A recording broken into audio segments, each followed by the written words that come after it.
Hello, hello, hello. Welcome to Al Stock Trades. Mic check 1 2 3. 1 2 3. How's everyone doing? All right. So, in this video, we're going to go ahead and present to you our annual report for 2023.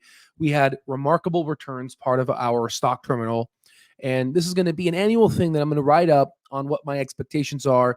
And this is a very professional presentation that I put up for our terminal members and also for everyone who's interested on our subscriber basis. Okay, so I'm going to read it to you guys, as this will be presented also on podcast.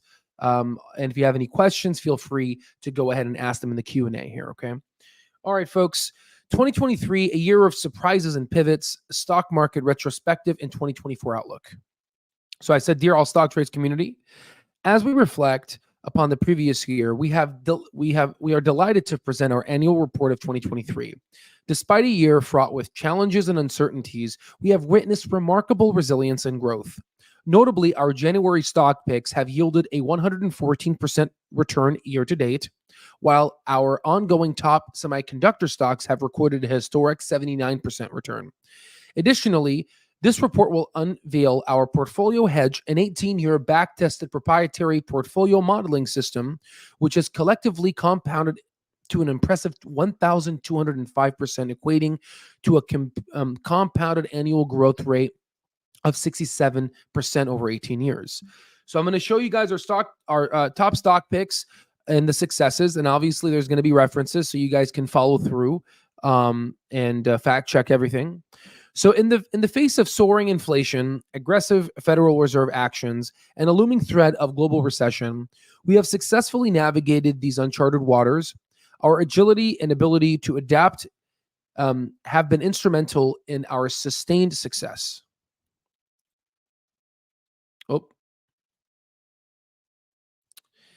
This report provides an in-depth analysis of key events that have shaped the stock market in 2023, including the impact of the Federal Reserve's policy shifts.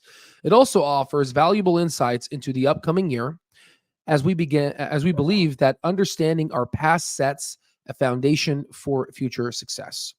So we extend our deepest gratitude to all of our members of the Al Stock Trades community for your unwavering support and trust. Your confidence fuels us to commit to excellence and to provide long-term value. So looking ahead in 2024, we are steadfast in our commitment in delivering exceptional results and fostering long-term value for retail community spaces, with a strategic emphasis on innovation and adaptability. We are well prepared to thrive in this dynamic market landscape, and once again, we want to thank you. So we're going to go ahead and start it off with our top stock picks. If you don't recall, I post lots of videos. These are all the references to our top stock picks, which you're going to see here, which had a massive 114% return.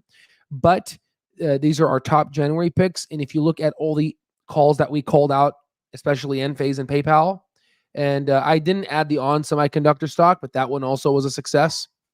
We had a net returns of 91%, which equates to a 22.48% beating the S&P 500, returning 22.48%. My apologies, my dogs are playing outside, so if you hear the noise. But here's where you can find it. About a year ago, I went ahead and said our technology stock is coming back to life. I went ahead and said SoFi stock is starting to look appetizing. That was 1 year ago. And then it was up massively. And here's our top semiconductor plays. Unfortunately, these videos don't get a lot of views. And it's unfortunate for the retail community space. But we're going to be prioritizing the stock terminal now because it's pretty much near beta access. So let's go ahead and read what we have here. And we're going to read our other performers as well. So our top 2023 stock picks, outstanding performance, and future trends. It is with a great honor and privilege that we present to you our top stock picks for 2023. Since January, our selection have yielded a remarkable 114% year to date, surpassing performance of most global institutional hedge funds. Among these selections is Clover Health, which has demonstrated a modest year-to-date return of 7%, making it our least performing asset. Excluding this particular stock, our portfolio would have achieved an impressive 150% return. It's just Clover is a lagger. And hopefully we're looking into more inflows in small cap stocks this year so we can start seeing the value. Looking ahead, we anticipate significant inflows to small caps, right, in 2024 and beyond, especially with the dovish Federal Reserve poised to decrease interest rates. We believe economic climate will be particularly favorable for Clover Health, positioning it to capitalize on these trends.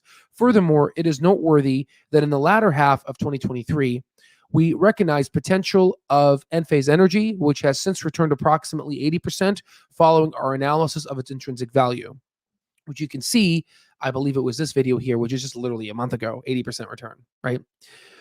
So in summary, our top stock picks have achieved a commendable 91% net return year to date, significantly outperforming the S&P 500. Now we turn to our top semiconductor plays, our exceptional performance and intrinsic value analysis. This analysis has yielded an astonishing return of 79%, significantly outperforming the S&P 500. Notably, one asset in particular stood out, delivering over 30% returns before reaching its intrinsic value, thus emphasizing the critical importance for valuation. I'm talking specifically about the last stock. It was down 50%, which brought our average down from 90% return to 79% return. But the thing is, this company actually ran up to $2, ran up to $2.50. So if you were to capitalize on this and know when to get in and get out based off the intrinsic value calculation and also technical analysis as well, you would have been able to capitalize on a higher return. But again, 79% is nothing to cry home about. So there's the top semiconductor plays. And as you can see, here are the ticker symbols. If you haven't realized, here's the ticker symbols, the names, the performance, when we added them, the performance, and the averages of the performance. So now we're going to go ahead and introduce our beta tested model, which we've been very quiet about in the Owl Stock Trades community. Again, if you want all of our stock picks, they're going to be in our stock terminal, which is why we've increased prices, because we were adding significant value here. I basically spend tens of thousands of dollars to get institutional investor knowledge and be able to use our resources to basically find these and do some due diligence and find these companies to essentially outperform the market. And it's been outperforming year to date, which I'll show you in this backtest model here since 2006. You can see our portfolio hedge has outperformed all indexes, right, on a cumulative basis. So introducing our portfolio hedge strategy, our proprietary model, and impressive performance. So this is an 18-year back-tested proprietary modeling system. In this year, these are the stocks it selected: Apple, Visa, MasterCard, Elevance Health, SNPS, CNC, all these amazing companies. Some of them you probably haven't heard of, but these are really great companies. Again, they might be boring, right? Maybe the Store one is a pretty cool name, but again, you want to basically invest in businesses that are generating great gross margins, revenue. This is like where you want the diversification of around 80% of your portfolio. Now, again, I'm not saying it's going to outperform every year. Again, this is still a beta test model, right? But in the overall, over 5 years, it should outperform because these are great businesses, right? And then we basically match these companies up and match them with all of top institutional investors, Bill Ackman, et cetera, et cetera. And we find a collection, and amongst all the 8,000, 10,000 stocks, we go ahead and dial it down to find the best. So here's the portfolio hedge. It went ahead and did 36%. Here's another one. This is our back-tested model. We did another one, 2 last year. This one performed 37%. And if you remove the net untradeable stocks, the stocks that normally retail investors don't trade because they can't, like if you type this on Robinhood, you can't get it. Just excuse me one moment. Let me go talk to my dogs.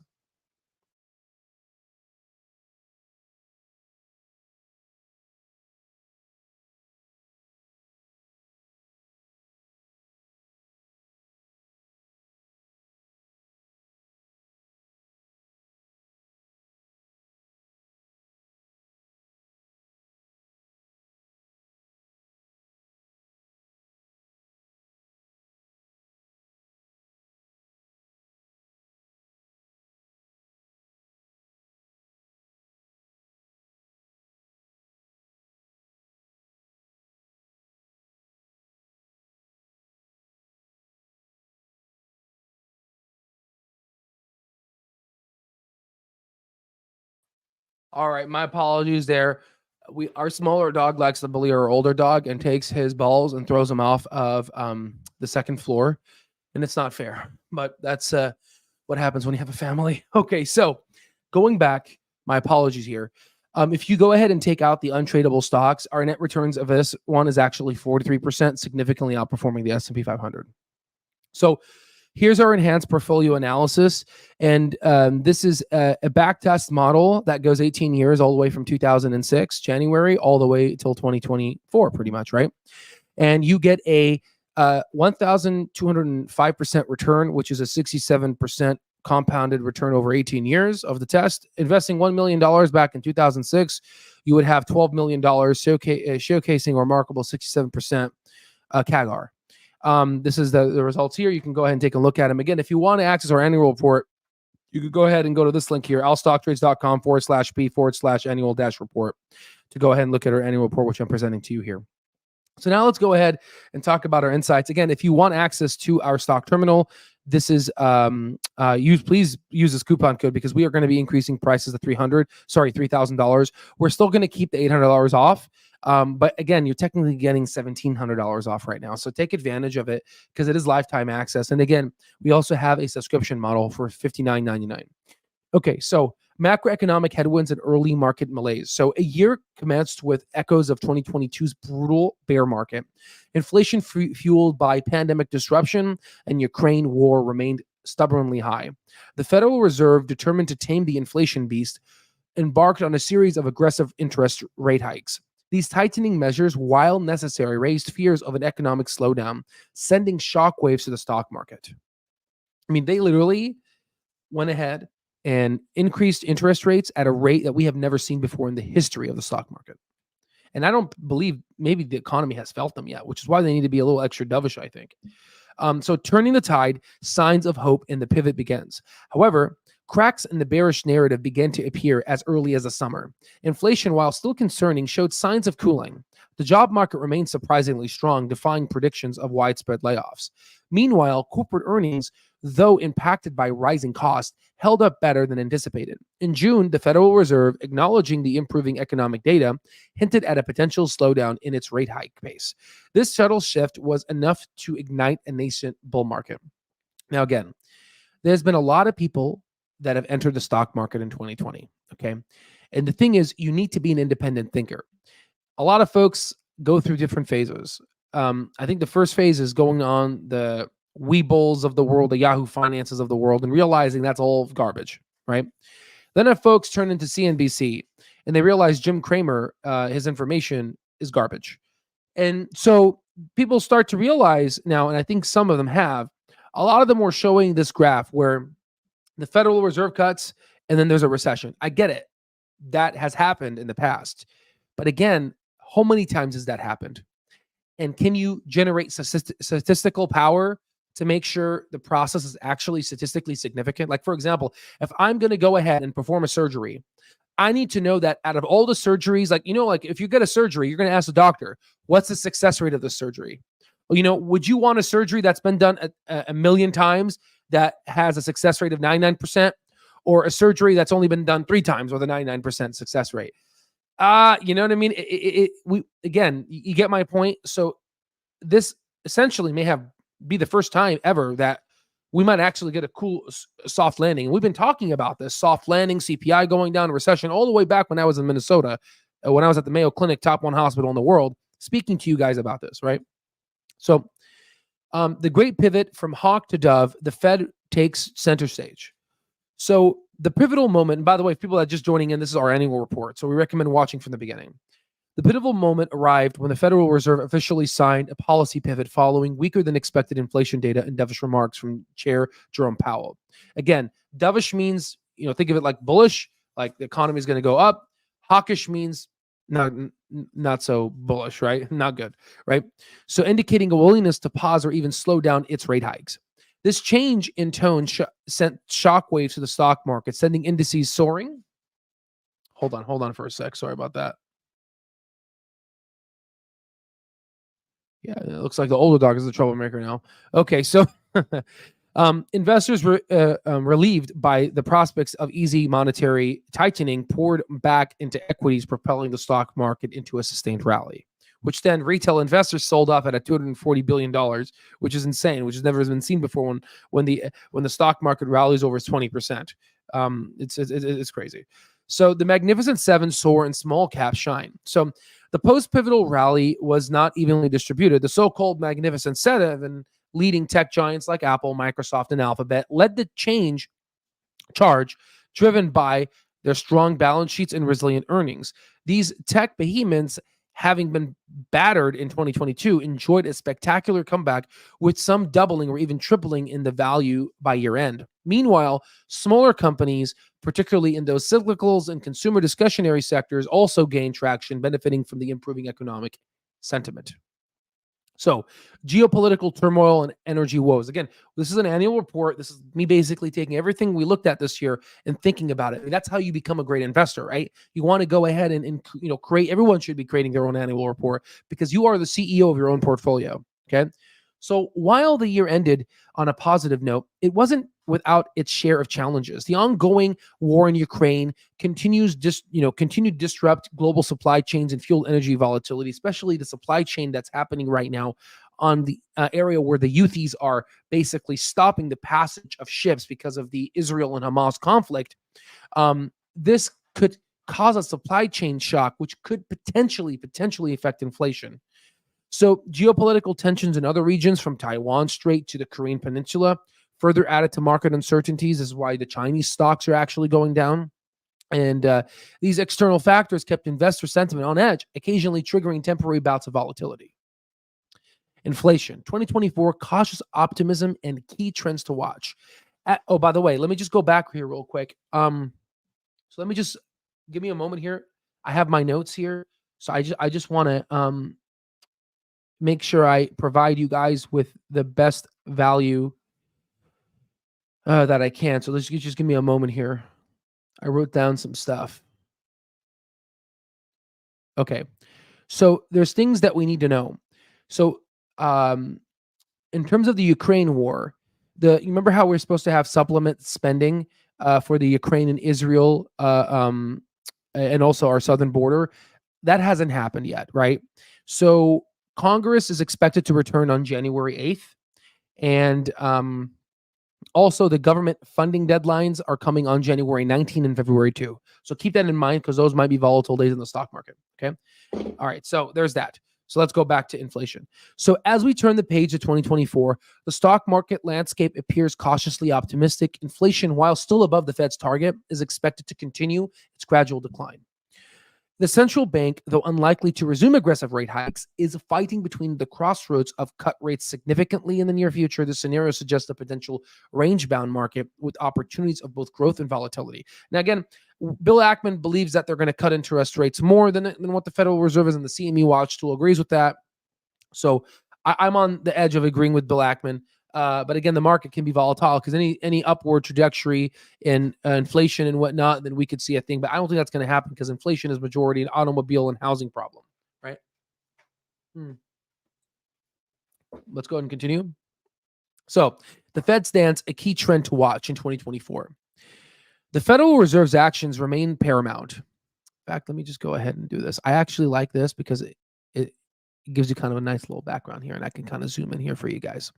All right. The Federal Reserve's actions remain paramount. Any hint of renewed hawkishness stance could trigger a market correction. Conversely, dovish signals could further fuel the bull market. Corporate earnings will be closely scrutinized. Companies navigating rising costs and potential economic slowdowns will need to demonstrate agility and resilience to maintain investor confidence. Now, interestingly, the first couple days in the stock market, the first week and a half, it will set the stage for how the stock market performs. If the stock market performs weakly, there's been data to suggest that won't be as strong of a year. So we're going to see how the stock market performs, especially in the first week and a half, to get a gauge on what things can happen. But again, trends are normally, can be broken. But as you can start to see, Nasdaq sinks to start the new year. Apple dips. This could be an investment opportunity for Apple, but overall, this could be the start of money going into the small caps. So we're going to see where this is heading in the near future. But especially if we go to a stock terminal, it will be interesting to see right now. Actually, speaking of the devil here, let's go to our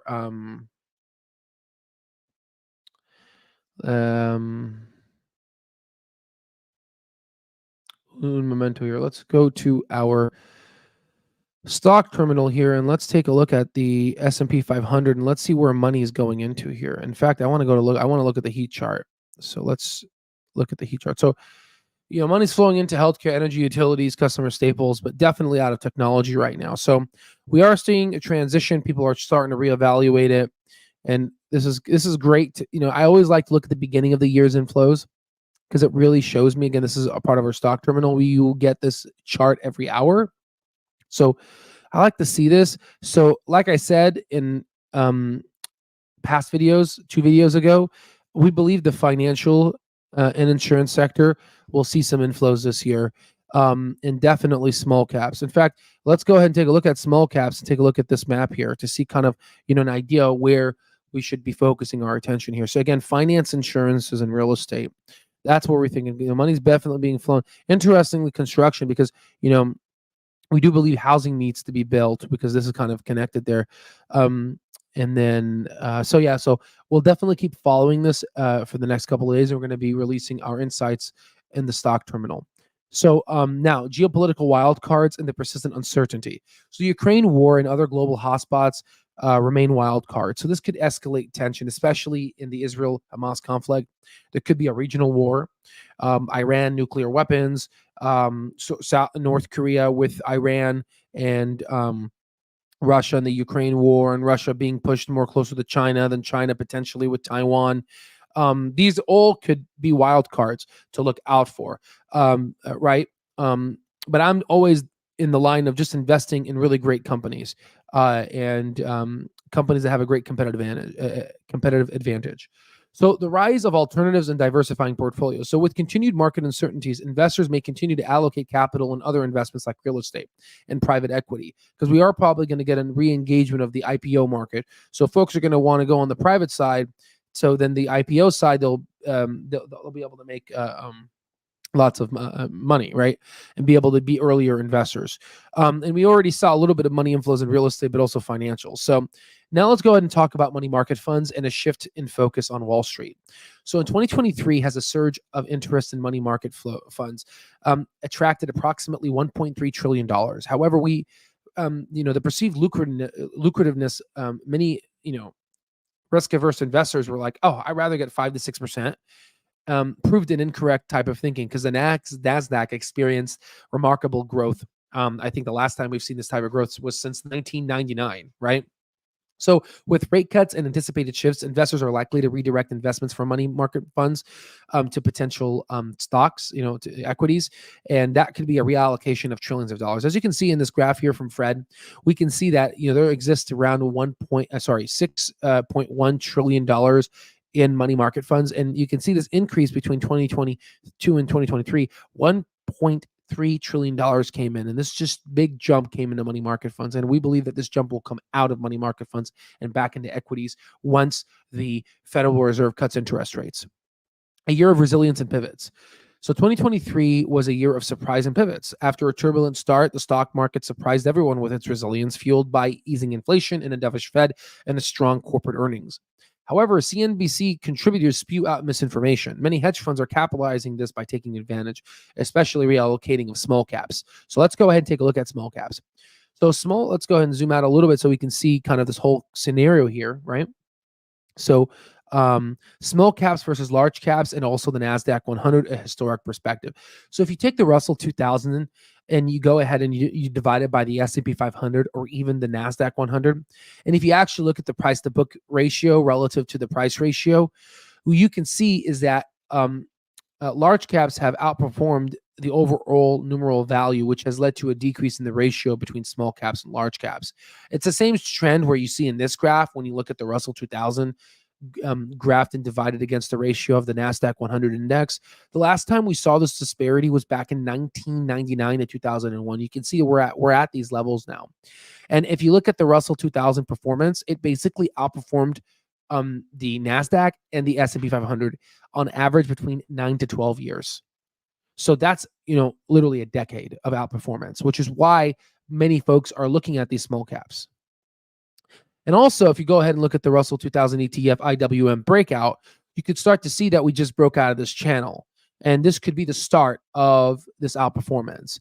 We'll definitely be monitoring this. Major trends and projections. So, building upon our previous discourse, we are nearing a pivotal moment in market trends, potentially achieving all-time highs within days. Our analysis suggests that following significant downturns, especially when you're 1 to 2% near all-time highs, within literally weeks, you break out a new all-time highs. So I'm remain bullish of the stock market, but we plan on doing a projection that second half of 2024, especially coinciding with our presidential analysis cycle. So this basically just repeats the same thing. This is the presidential cycle. So overall, most folks think that a Republican presidency gives you a higher stock market returns. Actually, an unfavorable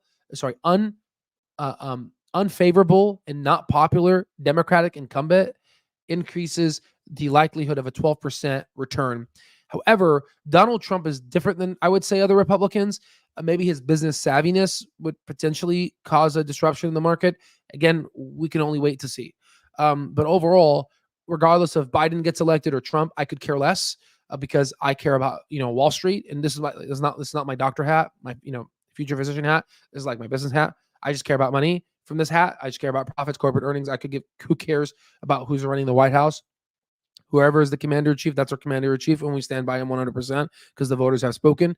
But I just care about, and Wall Street doesn't give a care about who's on the helm because Wall Street operates independently of that of the United States government. In fact, they're the ones that basically pay these people to control their vocal cords, right? So Wall Street wins at the end of the day anyway, regardless of who's running.